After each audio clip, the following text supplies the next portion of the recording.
नित्यानंद राय ने कहा, चीन के खिलाफ देश की युवा सरकार के साथ खड़े हैं।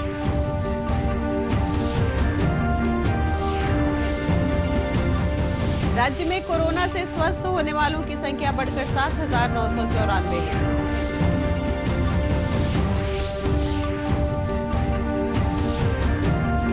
और कोरोना संक्रमण को देखते हुए इस वर्ष प्रदेश में श्रावणी मेला पर लगी रोक।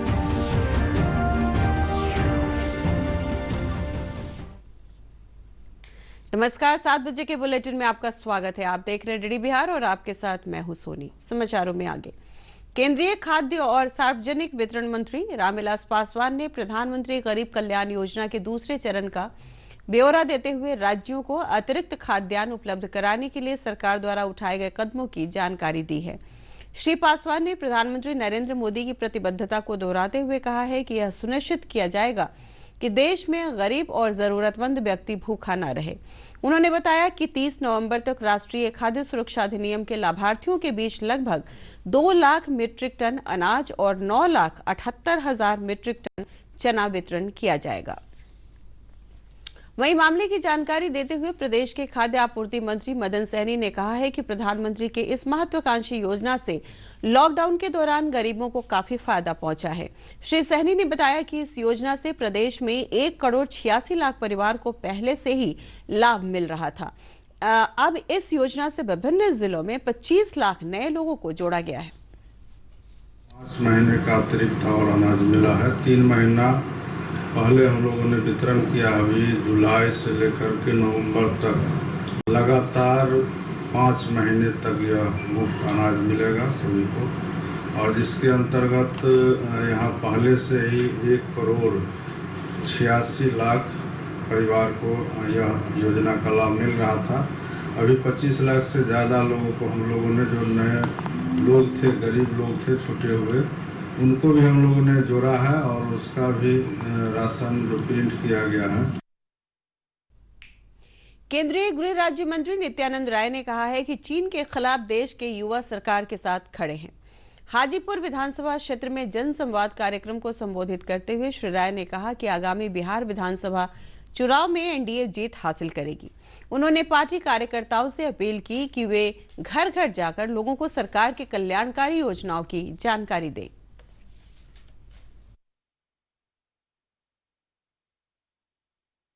14-15-16 लोग बचे, लगभग 350 लोगों ने शहादत दे दी, लेकिन उन 350 लोगों ने चीन के 1300 से ज्यादा सैनिकों को मौत की नींद सुला दिया।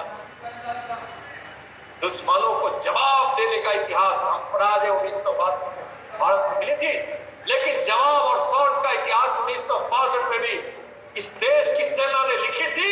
वही शौर्य की गाथा भारत की सेना ने फिर गाया, 20 शहीद हुए, लेकिन दुश्मनों को भारी नुकसान देकर शहीद हुए, करारा जवाब देकर शहीद हुए। राज्य में कोरोना से अब तक ठीक होने वालों की संख्या बढ़कर 7,994 हो गई है। स्वास्थ्य विभाग के अनुसार पिछले 24 घंटों के दौरान 183 मरीज ठीक हुए हैं, जबकि 317 नए मामलों का पता चला है। इसके साथ ही अब तक संक्रमित हुए लोगों की संख्या बढ़कर 10,392 हो गई है। राज्य में वर्तमान में कोरोना के सक्रिय मामलों की संख्या 2,319 है। बिहार राज्य धार्मिक न्यास परिषद ने कहा है कि कोरोना के प्रसार को देखते हुए प्रदेश में श्रावणी मेले पर रोक लगाई गई है। इसके तहत राज्य के सभी शिव मंदिर 4 अगस्त तक बंद रहेंगे। इस संबंध में जानकारी देते हुए न्यास परिषद के अध्यक्ष अखिलेश कुमार जैन ने कहा कि इस वर्ष श्रद्धालुओं को अपने अपने घरों में रहकर श्रावणी पूजा करना चाहिए। इससे पूर्व राज्य सरकार ने 20 जून को श्रावणी मेला के संबंध में कुछ शर्तों के साथ शिव मंदिरों में पूजा अर्चना करने की अनुमति दी थी, जिस निर्णय के बाद में संशोधित कर दिया गया है। श्रावण मेले में एक मंदिरों में लाखों की संख्या में भक्त आते हैं, रोड पर चलते रहते हैं, कांवड़ लेके चलते रहते हैं, और पूरे हिंदुस्तान में हम लोग देख रहे हैं कम से कम 19-20 हज़ार रुपये प्रतिदिन कोरोना के केसेस आ रहे हैं। बिहार में भी प्रतिदिन 300 से 400 केसेस आ रहे हैं, मतलब जो संख्या बढ़ती जा रही है। इन सब को देखते हुए पूरे जनमानस में इस बीमारी को फैलने से रोकने के उद्देश्य से ये निर्णय लिया गया विभिन्न जिले की जिला पदाधिकारियों से वार्तालाप करने के बाद, डीजीपी साहब से वार्तालाप करने के बाद कि इस फंक्शन को इस साल रोक लगाई जाए। बेटी बचाओ बेटी पढ़ाओ अभियान के तहत प्रधानमंत्री नरेंद्र मोदी ने बेटियों को सबल बनाने के लिए सुकन्या समृद्धि योजना की शुरुआत की थी। इस योजना के तहत 10 वर्ष तक की बेटियों के नाम से डाकघर में खाता खुलता है। इस खाते में अभिभावक के साथ सरकार भी योगदान देती है। देखिए ये रिपोर्ट। खनवा पंचायत में सुकन्या समृद्धि योजना के तहत खाता खोलने के लिए डाक विभाग ने विशेष अभियान चलाया। इस अभियान के तहत सुकन्या खाता खोलने के बाद खनवा पंचायत के महिलाओं के चेहरे पर आत्म संतुष्टि के भाव थे। कन्या खाता खुलवाए हैं क्योंकि उस पर पैसा जमा करेंगे तो कुछ हमको भी लाभ मिलेगा ना, तो उससे हम निकाल के उसकी शादी करेंगे। 18 साल में शादी ब्याह करना है, तो सरकार भी लगा, कुछ हम लगाएंगे। धन्यवाद है। स्थानीय पोस्टमास्टर वीरेंद्र सिंह ने बताया कि 3 महीने तक विशेष अभियान चलाकर खनवा पंचायत के सभी 6 गांवों के 10 साल तक की बच्चियों को सुकन्या खाता खोला गया है। कन्या का मेगा ड्राइव प्रोग्राम सर्किल से चला और इसमें हम अपने सभी डाक कर्मियों के साथ बढ़ चढ़कर हिस्सा लिए। इसका नतीजा हुआ कि पूरा खनवा पंचायत के अंतर्गत जितने जिले थे और उसके अंतर्गत जितने भी छोटे छोटे गांव थे, उसमें 0 से 10 वर्ष की बच्ची का खाता खुल गया। डाक विभाग इस उपलब्धि से पटना सर्किल के पोस्टमास्टर जनरल अनिल कुमार उत्साहित हैं। उनका कहना है कि डाक विभाग के लिए गौरव की बात है कि खनवा पंचायत अब सुकन्या पंचायत हो गया है। खनवा पंचायत के सारे गांव की हर बिटिया के नाम पर एक सुकन्या खाता आज हो गया है। खनवा पंचायत सुकन्या पंचायत घोषित हो गया है। नवादा से श्याम सुंदर की रिपोर्ट के साथ दूरदर्शन समाचार पटना। 94,000 प्राथमिक शिक्षकों की बहाली प्रक्रिया पर रोक लगाए जाने के पटना हाई कोर्ट के फैसले को दुर्भाग्यपूर्ण बताते हुए बिहार राज्य माध्यमिक शिक्षक संघ के अध्यक्ष केदारनाथ पांडे ने कहा कि कोर्ट के इस फैसले से बच्चों की शिक्षा प्रभावित होगी। उन्होंने कहा कि सरकार को शिक्षक नियोजन के लिए एक स्पष्ट नीति बनानी चाहिए जिससे इस प्रकार की बाधाओं से बचा जा सके।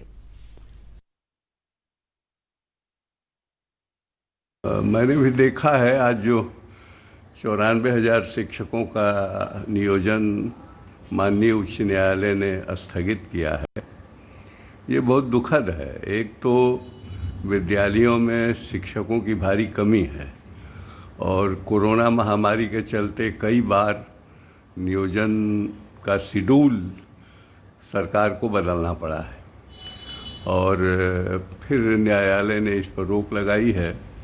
अब न्यायालय की ये जो रोक है तो वो तो तकनीकी कारणों से है, लेकिन मेरा ये कहना है कि चूँकि सरकार नियोजन की जो नियमावली है उस नियमावली में जब तक स्पष्ट रूप से एक सही प्रावधान नहीं करेगी तब तक ये बार बार कोई न कोई माननीय उच्च न्यायालय जाता रहेगा और सारी प्रक्रिया स्थगित होती रहेगी। शिक्षा न रोजगार है, नहीं तो होगा चक्का जाम। यार सरकार खोलो कान, नहीं यहाँ के शिक्षित युवा हैं जिनमें रोजगार का आज अवसर बिल्कुल बिहार सरकार में नहीं है, उन्हें रोजगार मुहैया कराने के लिए आज हमारा यह प्रदर्शन है।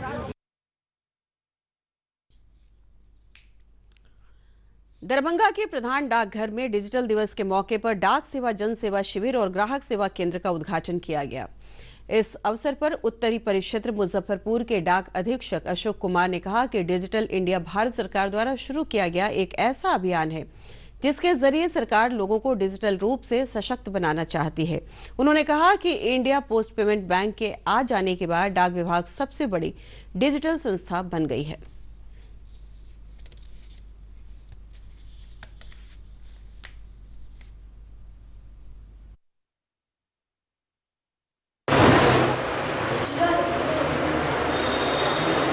कि सारे बैंक डाकघर के माध्यम से आपके एक द्वार, कोई बैंक में खाता हो, आपका सिटी बैंक में खाता हो, विदेशी बैंक में खाता हो, इंडिया में स्टेट बैंक में हो, प्राइवेट कोटक बैंक में हो, HDFC का बहुत ज़्यादा ट्रांजैक्शन होता है जो इंडिया का सबसे प्राइवेट सेक्टर का बड़ा बैंक है, ICICI बैंक में हो। अगर किसी आदमी ने कोई खाता खुलवा रखा है और उसने आधार उसमें एज ए अपना KYC में दिया है, उसको घर में हम पहुंच करके 10,000 रुपये तक रोज का पेमेंट कर सकते हैं।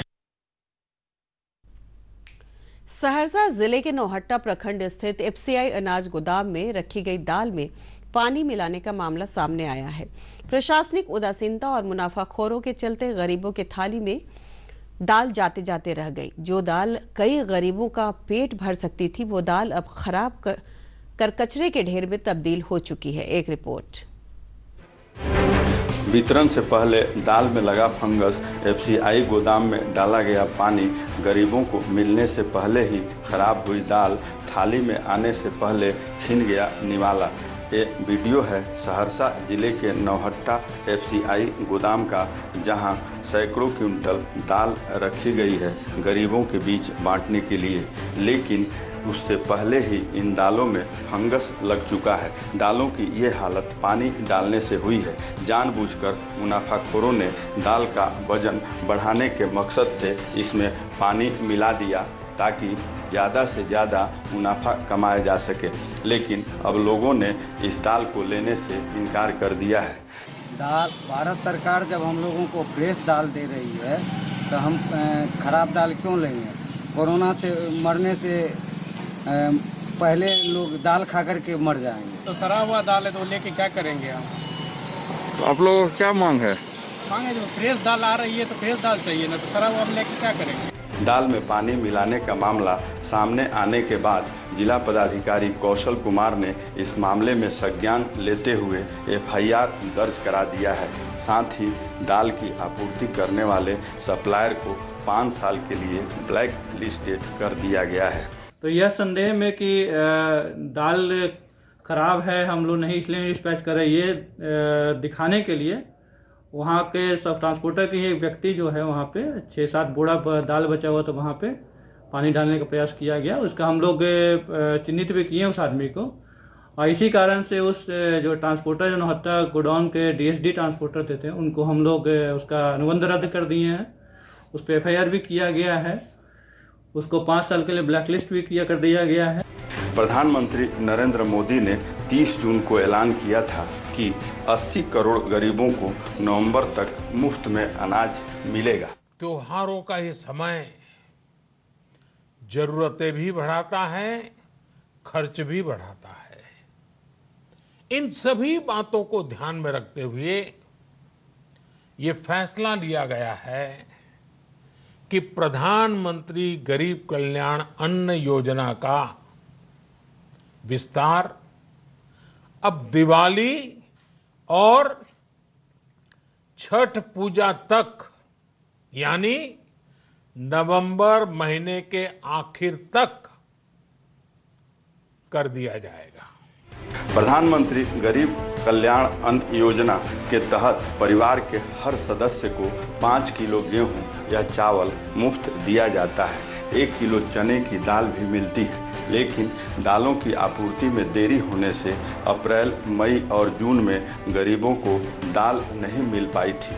अब जब PM के ऐलान के बाद उम्मीद जगी थी कि उन्हें नवंबर तक चावल गेहूं के साथ 1 किलो दाल भी मिलेगी, लेकिन उससे पहले ही मुनाफाखोरों ने पानी मिलाकर इसे बेस्वाद कर दिया।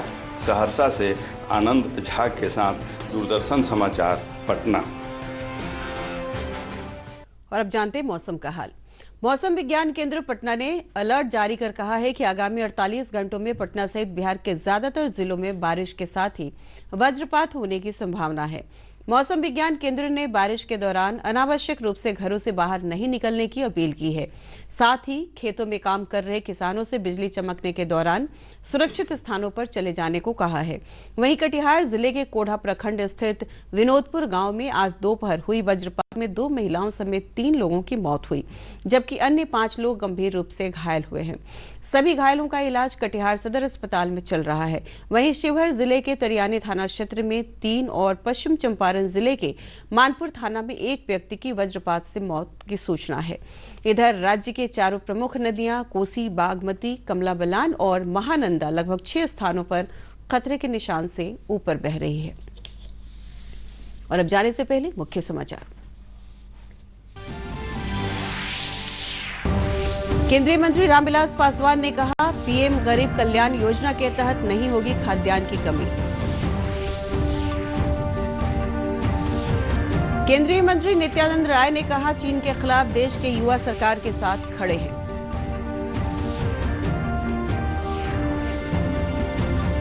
राज्य में कोरोना से स्वस्थ होने वालों की संख्या बढ़कर 7,994 हुई।